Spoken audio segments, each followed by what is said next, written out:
Salut à tous, je m'appelle Emeric et oui, contrairement aux apparences, vous êtes sur un nouvel épisode du Studio de Poche et aujourd'hui, c'est Lightroom.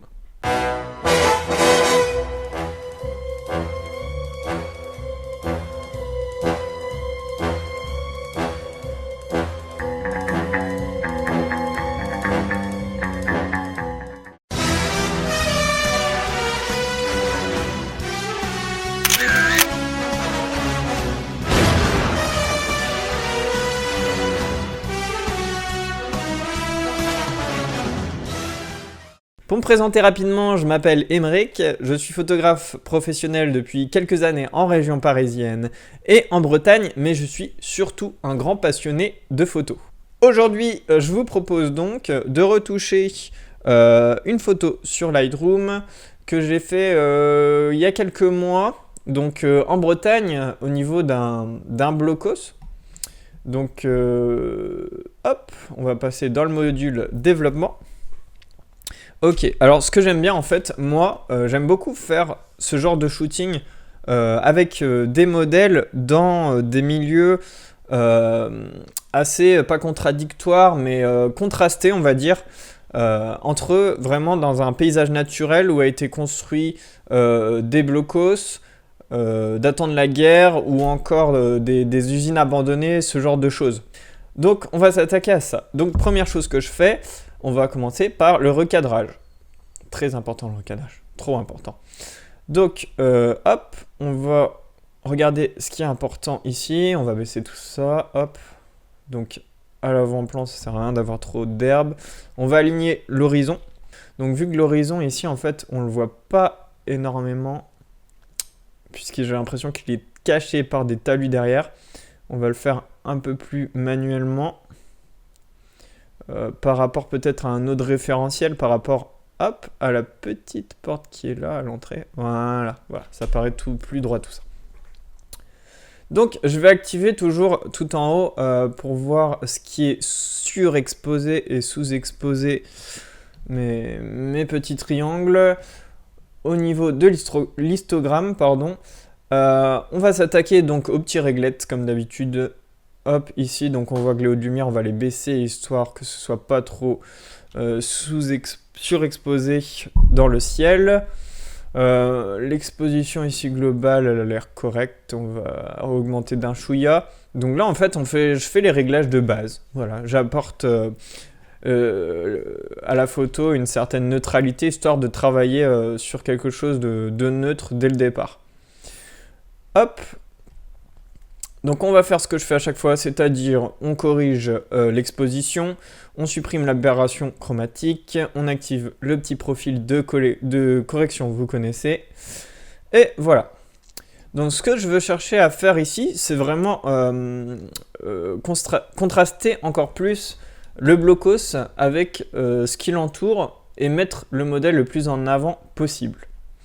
Donc pour cela, ce qu'on va pouvoir faire sur Lightroom, c'est qu'on va prendre d'abord le petit outil pinceau et je vous propose de colorier le blocos. Je vais appuyer sur O, ce qui permet de rendre visible voilà, les endroits où je peins.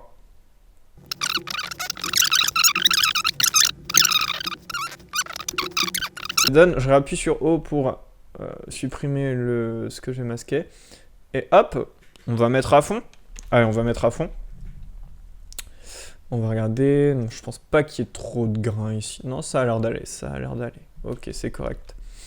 Ensuite, ce que je vous propose, c'est qu'on va, on va continuer à descendre. Au niveau du ciel, ça serait bien de faire quelque chose parce que, comme vous le voyez, il y a très peu de texture dans le ciel. Le ciel était gris, nuageux, mais on voit même pas de nuages. Ce que je vous propose, c'est de peindre également le ciel. Et on va essayer de trouver des textures à mettre. Alors, ce qui aurait été encore mieux à faire ici, c'est de passer sur Photoshop en fait et de rajouter un faux ciel avec des nuages. Ça aurait pu carrément le faire. Ce que je vous propose du coup, c'est que je pense que je vais faire un autre épisode de la même retouche de cette photo, mais sur Photoshop, pour voir vraiment ce qu'on peut faire sur Lightroom par rapport à Photoshop. sachant que c'est vraiment super utile quand tu as Photoshop d'utiliser Photoshop via Lightroom, puisqu'il suffit de cliquer ici, vous voyez, je le fais rapidement. Voilà, modifier dans Adobe Photoshop CC 2018. Donc vraiment, ça c'est super pratique si on veut vraiment rajouter des éléments, parce que Lightroom ne permet pas encore de rajouter des éléments ou de faire des masques de fusion, ce genre de choses. Donc là on voit que j'ai colorié correctement hop, à peu près le ciel.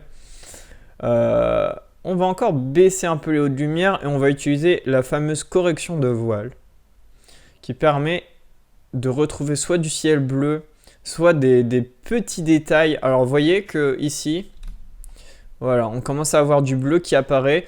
On a quelques textures. C'est assez vague, on va pas trop pousser non plus, parce que regardez, si on pousse trop, on risque d'avoir trop de grains.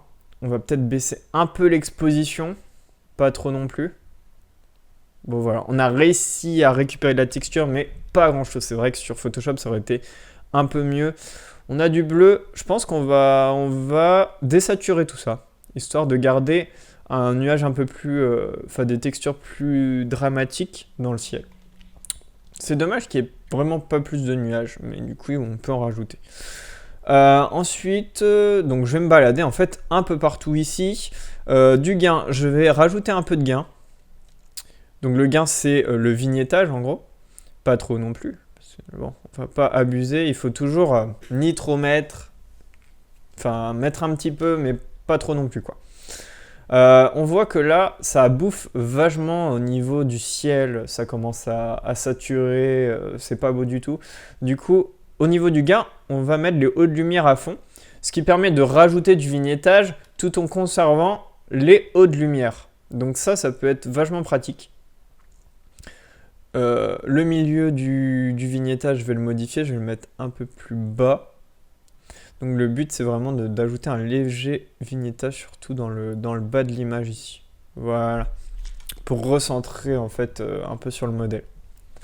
Ok, ici on est good. On est pas mal. Yes.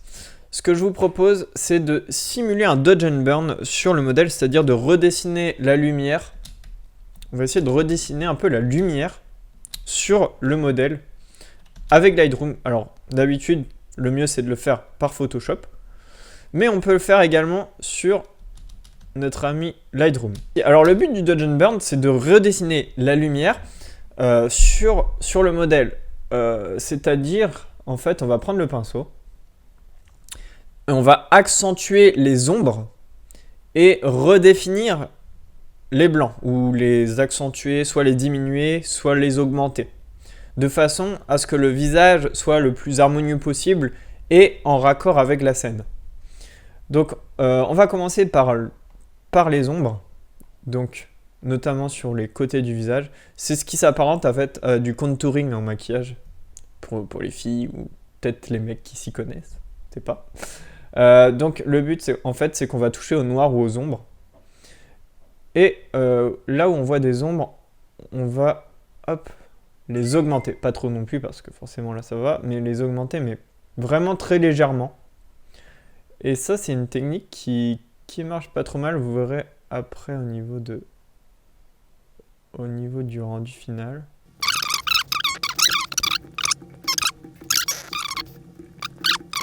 Donc là on a fait la partie au niveau des ombres.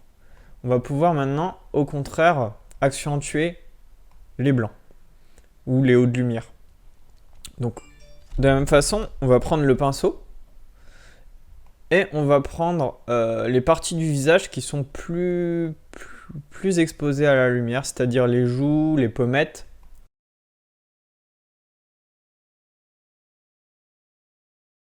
On va toucher un peu à la courbe de tonalité. Histoire de faire un léger effet vintage que j'aime un peu. Alors le but c'est de prendre le premier point, donc c'est-à-dire dans les ombres, qu'on va augmenter. Comme ça les ombres seront éclaircies, les ombres les plus denses on va dire. Et ici on va revenir à une valeur normale juste après. Et hop, on va rééquilibrer la courbe sur la sur la droite originale. Et là, de cette façon, on a un léger effet vintage. Ensuite, au niveau de la saturation, je trouve que l'herbe ressort trop au niveau du vert.